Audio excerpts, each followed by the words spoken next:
Chapter 6. Mina Murray's Journal.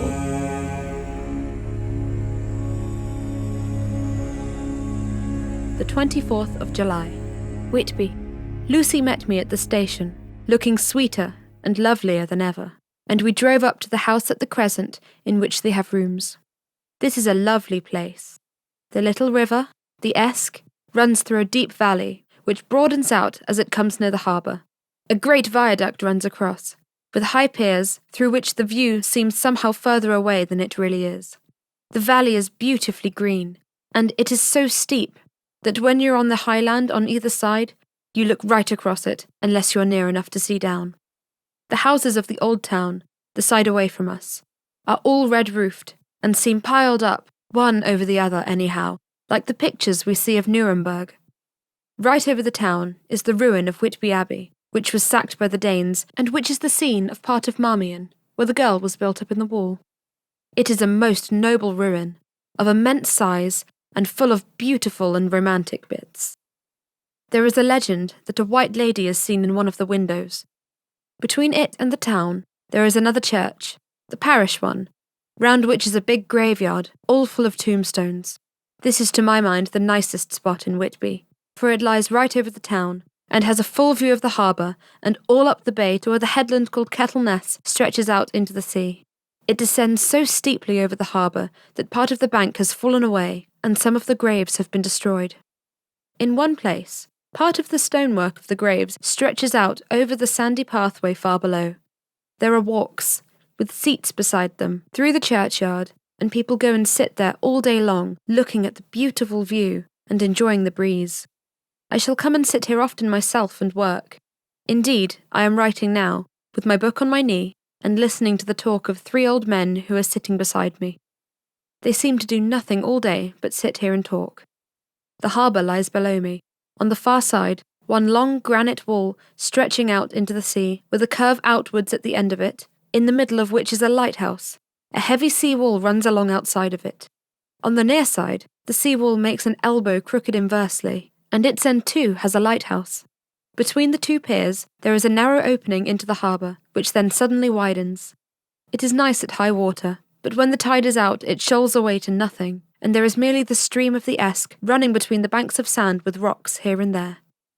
Outside the harbour on this side there rises for about half a mile of great reef, the sharp of which runs straight out from behind the south lighthouse. At the end of it is a buoy with a bell, which swings in bad weather and sends in a mournful sound on the wind. They have a legend here that when a ship is lost, bells are heard out at sea. I must ask the old man about this. He's coming this way. He is a funny old man. He must be awfully old, for his face is gnarled and twisted like the bark of a tree. He tells me that he is nearly 100, and that he was a sailor in the Greenland fishing fleet when Waterloo was fought. He is, I am afraid, a very sceptical person, for when I asked him about the bells at sea and the White Lady at the Abbey, he said very brusquely, "I wouldn't fash mysel' about 'em, miss. Them things be all wore out. Mind, I don't say there never was, but I do say there wasn't in my time. They be all very well for comers and trippers and like, but not for a nice young lady like you. Them feet folk from York and Leeds that be always eating cured herrings and drinking tea and looking out to buy cheap jet would creed out. I wonder myself who'd be bothered telling lies to 'em. Even newspaper, which is full of fool talk." I thought he would be a good person to learn interesting things from, so I asked him if he would mind telling me something about the whale fishing in the old days. He was just settling himself to begin when the clock struck 6, whereupon he laboured to get up and said, "I must gang agin home now, miss. My granddaughter don't like to be kept waiting when tea's ready, for it takes me time to crumble above the grease. For there be many of 'em, and miss I like belly timber. Surely by clock." He hobbled away, and I could see him hurrying, as well as he could, down the steps. The steps are a great feature on the place. They lead from the town to the church. There are hundreds of them. I do not know how many, and they wind up in a delicate curve. The slope is so gentle that a horse could easily walk up and down them. I think they must originally have had something to do with the abbey. I shall go home too. Lucy went out, visiting with her mother, and as they were only duty calls, I did not go. The 1st of August. I came up here an hour ago with Lucy, and we had the most interesting talk with my old friend and the 2 others who always come and join him. He is evidently the Sir Oracle of them, and I should think must have been in his time a most dictatorial person. He will not admit anything, and downfaces everybody. If he can't out-argue them, he bullies them, and then takes their silence for agreement with his views. Lucy was looking sweetly pretty in her white lawn frock. She has got a beautiful colour since she has been here. I noticed that the old men did not lose any time in coming and sitting near her when we sat down. She is so sweet with old people. I think they all fell in love with her on the spot. Even my old man succumbed and did not contradict her, but gave me double share instead. I got him on the subject of the legends, and he went off at once into a sort of sermon. I must try to remember it and put it down. It be all full talk, like stock and barrel. That's what it be and naught else. These bands and wafts and bogles and bar guests and boggles and all, into 'em, they're only fit to set bairns and dizzy women a beldering. There be naught but air blebs. They and all grims, signs, warnings, be all invented by parsons and ilsome bird bodies and railway touters, to scare and scunner rafflins, and to get folk to do summat they don't other inclined to. It makes me ire full to think of 'em. Why, it's them that are not content with printing lies in paper and preaching it out at pulpits doesn't want to be cutting them on tombstones. Look here, all around you, where you will. All them stones holding up their heads as well they can out of their pride, is they can simply falling down with weighted lies wrote on 'em. Here lies the body or sacred to memory wrote on all of 'em, and yet in nigh half of 'em there ain't been no bodies at all, and memories of 'em been cared a pinch of snuff about. Much less sacred. Lies, all of 'em. Nowt but lies, of one kind or t'other. My God, but it'll be a queer scowdament at the day of judgment when they come tumbling up in their death sacks, all juped together and try to drag their tombstones with 'em to prove how good they were, and some of them trembling and dithering with their hands all dozened and slippery from lying in sea that they can't even keep a grip of 'em. I could see from the old fellow's self-satisfied air and the way in which he looked around for the approval of his cronies that he was showing off. So I put in a word to keep him going. Oh, Mr. Swales, you can't be serious. Surely these tombstones are not all wrong? Yabblins! There may be a poorish few not wrong, saving where they make out people too good. There be folk that do think a barn bowl be like sea, if only it be their own. The whole thing be only lies. Now, look you here. You come here as stranger, and you see this kirkgarth. I nodded, for I thought it better to assent, though I did not quite understand his dialect. I knew it had something to do with the church. And you can say it, that all these stones be about folk that happed here, snod and snog. I assented again. Then that be just where a lie comes in. Why, there be scores of these lay beds that'll be tomb as old Dun's backer box on a Friday night. He nudged one of his companions, and they all laughed. On a Friday night. And my God, how could they be otherwise? Look at that, the aftist above the beer bank. Read it! I went over and read. Edward Spencelar, Master Mariner, murdered by pirates off the coast of Andres, April, 1854, age 30. When I came back, Mr. Swales went on. Aye, and who brought him home, I wonder, to happy mere, murdered off coast of Anders? And you can say that his body lay under? Why, I could name ye a dozen whose bones lie in Greenland seas above. He pointed northwards. Or where currents may have drifted 'em. There be stones around ye. Ye can with your young eyes read small print that lies from here. This Braithwaite Lowry I knew his father. Lost in Livy off Greenland in 20, or Andrew Woodhouse drowned in same seas in 1777, or John Paxton drowned off Cape of Farewell a year later, or John Rawlins, whose grandfather sailed with me, drowned in Gulf of Finland in 50. Do you think all these men will have to make a rush to Whitby when trumpet sounds? I have me anthems about it. I tell you, when they got here, they'd be jumbling and jostling one another that way that it'd be like a fight up on ice in old days, when we'd be at one another from daylight to dark and trying to tie up our cuts by the Aurora Borealis. This was evidently local pleasantry, for the old man cackled over it, and his cronies joined in with gusto. You do, I know you But, do. I said, I do. Surely you are not quite correct. For you start on the assumption that all poor people, or their spirits, will have to take their tombstones with them on the Day of Judgment. Do you think that'll really be necessary? Well, what else be the tombstones for, eh? Answer me that, miss. To please their relatives, I suppose. To please their relatives, you suppose? This he said with intense scorn. Aye, how will it pleasure their relatives to know that lies is wrought over 'em, and that everybody in this place knows that there be lies? He pointed to a stone at our feet, which had been laid down as a slab, on which the seat was rested, close to the edge of the cliff. Read the lies on that thruff-stone, he said. The letters were upside down to me from where I sat, but Lucy was more opposite to them, so she leant over and read. Sacred to the memory of George Cannon, who died in the hope of a glorious resurrection on July 29th, 1873, falling from the rocks at Kettleness. This tomb was erected by his sorrowing mother to her dearly beloved son. He was the only son of his mother, and she was a widow. Really, Mr. Swales, I don't see anything very funny in that. She spoke her comment very gravely and somewhat severely. Yeah, I don't see aught funny. Well, that's because you don't go home the sorrowing mother was a hell cat that hated him because he was hooked. A regular lamiter he was, and he hated her, so that he committed suicide in order that she mightn't get an insurance she put on his life.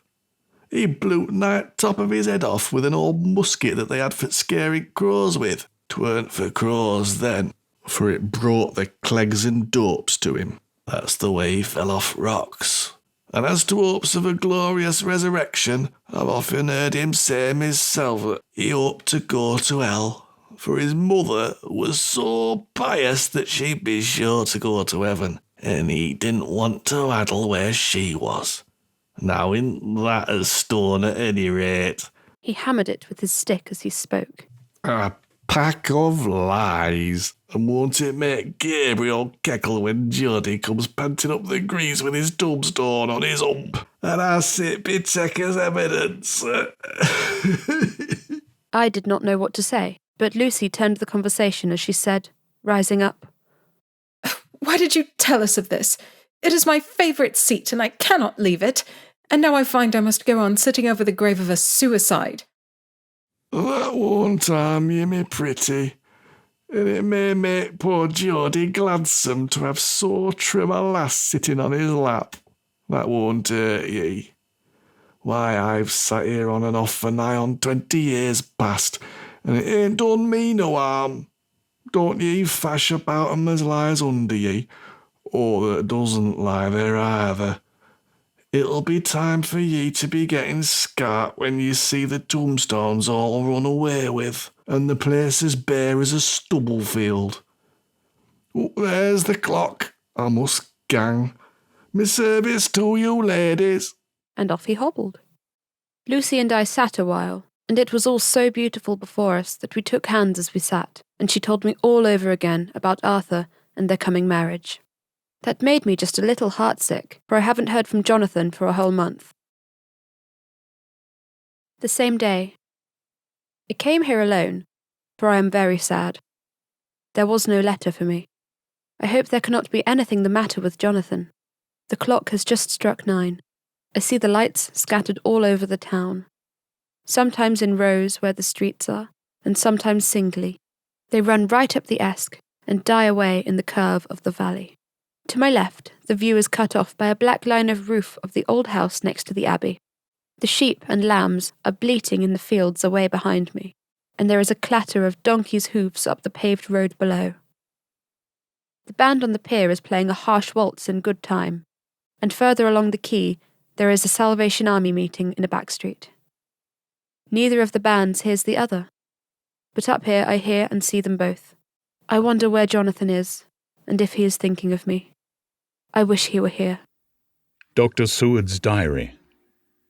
5th of June. The case of Renfield grows more interesting the more I get to understand the man. He has certain qualities, very largely developed: selfishness, secrecy, and purpose. I wish I could get at what is the object of the latter. He seems to have some settled scheme of his own, but what it is I do not know. His redeeming quality is a love of animals, though, indeed, he has such curious turns in it that I sometimes imagine he is only abnormally cruel. His pets are of odd sorts. Just now his hobby is catching flies. He has at present such a quantity that I have had myself to expostulate. To my astonishment, he did not break out into a fury, as I expected, but took the matter in simple seriousness. He thought for a moment and then said, "May I have 3 days? I shall clear them away." Of course, I said that would do. I must watch him. 18th of June. He has turned his mind now to spiders, and has got several very big fellows in a box. He keeps feeding them his flies. The number of the latter is becoming sensibly diminished, although he has used half his food in attracting more flies from outside to his room. 1st of July. His spiders are now becoming as great a nuisance as his flies, and today I told him that he must get rid of them. He looked very sad at this, so I said that he must some of them, at all events. He cheerfully acquiesced to this, and I gave him the same time as before for reduction. He disgusted me much while with him, for when a horrid blowfly, bloated with some carrion food, buzzed into the room, he caught it, held it exultantly for a few moments between his finger and thumb, and before I knew what he was going to do, put it in his mouth and ate it. I scolded him for it, but he argued quietly that it was very good and very wholesome, that it was life, strong life, and gave life to him. This gave me an idea, or the rudiment of one. I must watch how he gets rid of his spiders. He has evidently some deep problem in his mind, for he keeps a little notebook in which he is always jotting down something.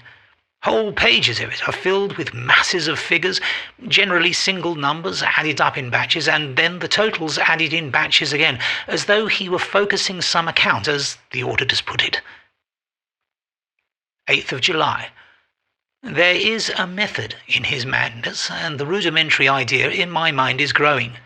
It will be a whole idea soon, and then, oh, unconscious cerebration, you will have to give the wall to your conscious brother. I kept away from my friend for a few days, so that I might notice if there were any change. Things remain as they were, except that he has parted with some of his pets and got a new one. He has managed to get a sparrow, and has already partially tamed it. His means of taming is simple, for already the spiders have diminished. Those that do remain, however, are well fed, for he still brings in the flies by tempting them with his food. 19th of July. We are progressing. My friend has now a whole colony of sparrows, and his flies and spiders are almost obliterated. When I came in, he ran to me and said he wanted to ask me a great favour, a very, very great favour. And as he spoke, he fawned on me like a dog. I asked him what it was, and he said, with a sort of rapture in his voice and bearing, "A kitten. A nice, little, sleek, playful kitten that I can play with and teach and feed and feed and feed." I was not unprepared for this request, for I had noticed how his pets went on increasing in size and vivacity. But I did not care that his pretty family of tame sparrows should be wiped out in the same manner as the flies and spiders, so I said I would see about it. and asked him if he would not rather have a cat than a kitten. His eagerness betrayed him as he answered, "Oh, yes, I would like a cat. I only asked for a kitten lest you should refuse me a cat. No one would refuse me a kitten, would they?" I shook my head and said that at present I feared it would not be possible, but that I would see about it. His face fell, and I could see a warning of danger in it, for there was a sudden, fierce, sidelong look which meant killing. The man is an undeveloped, homicidal maniac. I shall test him with his present craving and see how it will work out. Then I shall know more. 10 p.m. I have visited him again and found him sitting in a corner, brooding. When I came in, he threw himself on his knees before me and implored me to let him have a cat, that his salvation depended upon it. I was firm, however, and told him that he could not have it, whereupon he went without a word and sat down, gnawing his fingers in the corner where I had found him. I shall see him in the morning, early. 20th of July. Visited Renfield very early, before attendant went his rounds. Found him up and humming a tune. He was spreading out his sugar, which he had saved, in the window, and was manifestly beginning his fly-catching again, and beginning it cheerfully and with good grace. I looked around for his birds, and not seeing them, asked him where they were. He replied, without turning round, that they had all flown away. There were a few feathers about the room, and on his pillow a drop of blood. I said nothing, but went and told the keeper to report to me if there were anything odd about him during the day. 11 a.m. The attendant has just been to see me to say that Renfield has been very sick and has disgorged a whole lot of feathers. "My belief is, Doctor," he said, "that he has eaten his birds, and that he just took and ate them raw."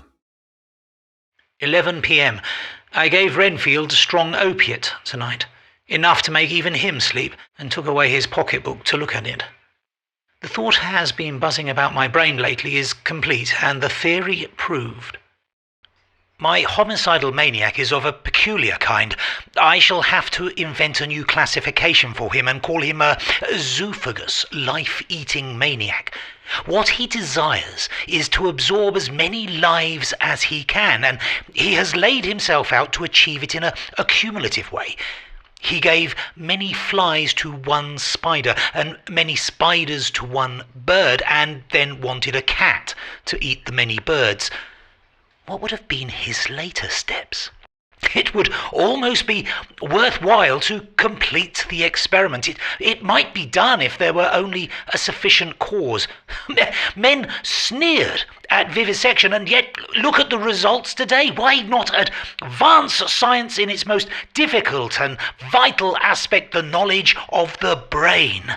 Had I even the secret of one such mind, did I hold the key to the fancy of even one lunatic, I might advance my own branch of science to a pitch compared with which Burdon Sanderson's physiology or Ferrier's brain knowledge would be as nothing. If only there were a sufficient cause. I must not think too much of this, or I may be tempted. A good cause might turn the scale with me, for may not I too be of an exceptional brain, congenitally? How well the man reasoned. Lunatics always do within their own scope. I wonder at how many lives he values a man, or if at only one. He has closed the account most accurately, and today begun a new record. How many of us begin a new record with each day of our lives? To me it seems only yesterday that my whole life ended with my new hope, and that truly I began a new record. So it shall be until the great recorder sums me up and closes my ledger account with a balance to profit or loss. Oh, Lucy, Lucy, I cannot be angry with you, nor can I be angry with my friend whose happiness is yours. But I must only wait on hopeless and work. Work! Work! If I could have as strong a cause as my poor mad friend there, A good, unselfish cause to make me work. That would be indeed happiness. Mina Murray's journal. The 26th of July. I am anxious, and it soothes me to express myself here. It is like whispering to oneself and listening at the same time. And there is also something about the shorthand symbols that makes it different from writing. I am unhappy about Lucy and about Jonathan. I had not heard from Jonathan for some time, and was very concerned, but yesterday dear Mr. Hawkins, who is always so kind, sent me a letter from him. I had written asking him if he had heard, and he said the enclosed had just been received. It is only a line dated from Castle Dracula, and says that he is just starting for home. That is not like Jonathan. I do not understand it, and it makes me uneasy.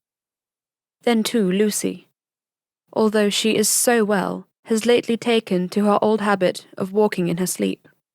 Her mother has spoken to me about it, and we have decided that I am to lock the door of our room every night. Mrs. Westenra has got the idea that sleepwalkers always go out on roofs of houses and along the edges of cliffs, and then get suddenly wakened and fall over with a despairing cry that echoes all over the place. Poor dear, she is naturally anxious about Lucy, and she tells me that her husband, Lucy's father, had the same habit, that he would get up in the night and dress himself and go out if he were not stopped. Lucy is to be married in the autumn, and she is already planning out her dresses and how her house is to be arranged.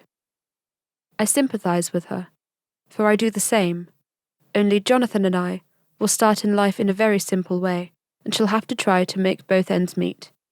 Mr. Homewood, he is the honorary Arthur Homewood, only son of Lord Godalming, is coming up here very shortly, as soon as he can leave town, for his father is not very well, and I think dear Lucy is counting the moments till he comes. She wants to take him up in the seat on the churchyard cliff, and show him the beauty of Whitby. I dare say it is the waiting which disturbs her. She will be all right when he arrives. July 27th. No news from Jonathan. I am getting quite uneasy about him, though why I should I do not know. But I do wish that he would write, if it were only a single line. Lucy walks more than ever, and each night I am awakened by her moving about the room. Fortunately, the weather is so hot that she cannot get cold, but still, the anxiety and the perpetually being awakened is beginning to tell on me, and I am getting nervous and wakeful myself. Mr. Homewood has been suddenly called to Ring to see his father, who has been taken seriously ill. Lucy frets at the postponement of seeing him, but it does not touch her looks. She is a trifle stouter, and her cheeks are a lovely rose pink. She has lost the anemic look which she had. I pray it will all last. The 3rd of August. Another week gone by, and no news from Jonathan, not even to Mr. Hawkins, from whom I have heard. Oh, I do hope he is not ill. He surely would have written. I look at this last letter of his, but somehow it does not satisfy me. It does not read like him, and yet it is his writing. There is no mistake of that. Lucy has not walked much in her sleep the last week, but there is an odd concentration about her which I do not understand. Even in her sleep, she seems to be watching me. She tries the door, and finding it locked, goes about the room, searching for the key. August 6th. Another 3 days, and no news. This suspense is getting dreadful. If only I knew where to write, or where to go, I should feel easier, but no one has heard a word of Jonathan since that last letter. I must only pray to God for patience. Lucy is more excitable than ever, but is otherwise well. Last night was very threatening, and the fishermen say that we are in for a storm. I must try to watch it and learn the weather signs. Today is a grey day, and the sun, as I write, is hidden in thick clouds, high over Kettleness. Everything is grey, except the green grass, which seems like emerald amongst it. Grey earthy rock, grey clouds, tinged with the sunburst at the far edge, hang over the grey sea, into which the sand points stretch like grey figures. The sea is tumbling in over the shallows and the sandy rocks with a roar, muffled in the sea mists drifting inland. The horizon is lost in a grey mist, all vastness, The clouds are piled up like giant rocks, and there is a brool over the sea that sounds like some passage of doom. Dark figures are on the beach here and there, sometimes half shrouded in the mist, and seem men like trees walking. The fishing boats are racing for home, and rise and dip in the groundswell as they sweep into the harbour, bending to the scuppers. Here comes old Mr. Swales. He is making straight for me, and I can see by the way he lifts his hat that he wants to talk. I have been quite touched by the change in the poor old man. When he sat down beside me, he said in a very gentle way, I want to say something to you, miss. I could see he was not at ease, so I took his poor, old, wrinkled hand in mine and asked him to speak fully. So he said, leaving his hand in mine, I am afraid, my dearie, that I must have shocked you by all the wicked things I've been saying about the dead and such like for weeks past. But I didn't mean 'em, and I want ye to remember that when I'm gone, we old folks that be daffled and with one foot abaft the croak-hole don't altogether like to think of it, and we don't want to feel scared of it. And that's why I took to making light of it, so that I'd cheer up me own heart a bit. Oh, but Lord ye, miss, I ain't afraid of dying, although I don't want to die if I can help it. My time must be nigh at hand now, for I be old. 100 years is too much for any man to expect. And I'm so nigh it that the old man's already whetting his scythe. You see, I can't get out the habit of caffing about it all at once. The chaffs will wag as they used to. Some day soon, the angel of death will sound his trumpet for me. Oh, but don't you dull and greet me, dearie. for he saw that I was crying. If he should come this very night, I do not refuse to answer his call. For life be, after all, only waiting for something else than what we're doing. And death be all that we can rightly depend on. But I'm content it's coming for me, me dearie, and coming quick. It may be coming while we're looking and wondering. Maybe it's in that wind out over at sea that's bringing with it loss and wreck and sore distress and sad hearts. Look! Look! He cried suddenly. There's something in the wind and in the host beyond that sounds and looks and tastes and smells like death. It's in the air. I can feel it coming. Lord, make me answer cheerful when my time comes. He held up his arms devoutly and raised his hat. His mouth moved as though he were praying. After a few minutes' silence, he got up, shook hands with me, and blessed me, and said goodbye, and hobbled off. It all touched me, and upset me very much. I was glad when the Coast Guard came along, with his spyglass under his arm. He stopped to talk with me, as he always does, but all the same kept looking at a strange ship. I can't make her out, he said. She's Russian, by the look of her, but she's knocking about in the queerest way. She doesn't know her mind a bit. She seems to see the storm coming, but can't decide whether to run up north in the open or to put in here. Here, look, there again. She is steered mighty strangely, for she doesn't mind the hand on the wheel. Changes about with every puff of wind. We'll hear more of her before this time tomorrow.